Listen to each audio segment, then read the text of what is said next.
घर में हम तीन ही व्यक्ति रहते हैं, माँ, पिताजी और मैं। लेकिन पिताजी हमेशा यही कहते हैं कि ये घर तो सराय बना हुआ है, हम तो जैसे यहाँ पर मेहमान हैं। घर का मालिक तो कोई दूसरा ही है। घर के आंगन में एक आम का पेड़ है, उस पर तरह तरह के पक्षी अपना डेरा डाले रहते हैं। जो भी पक्षी पहाड़ियों घाटियों से उड़ता हुआ दिल्ली पहुंचता है, वो सीधा हमारे यहाँ पहुंचता है, जैसे वहां से हमारे घर का ही पता लिखवा कर लाया हो। यहाँ कभी तोते आते हैं, तो कभी कौवे और कभी तरह तरह की गोरैया।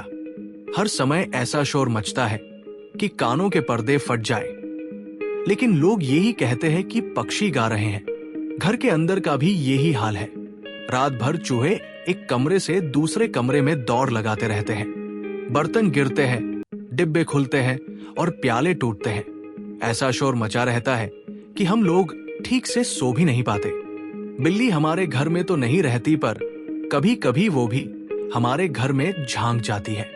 मन में आया तो अंदर आकर दूध पी गई, न मन में आया तो बाहर से ही फिर आऊंगी कहकर चली जाती है।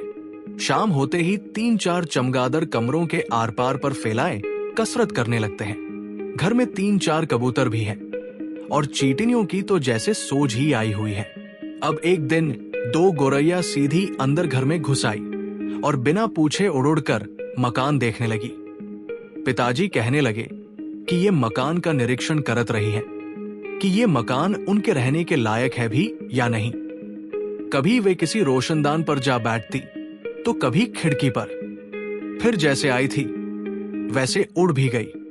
पर 2 दिन बाद हमने देखा कि बैठक की छत पर लगे पंखे के गोले में उन्होंने अपना घोंसला बना लिया है और सामान भी ले आई है और मजे से दोनों बैठी गाना गा रही है।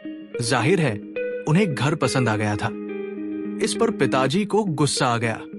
वो उठ खड़े हुए और बोले, देखता हूं ये कैसे यहां पर रहती है। गोरैया मेरे आगे क्या चीज है, मैं इन्हें अभी निकाल बाहर करता हूं।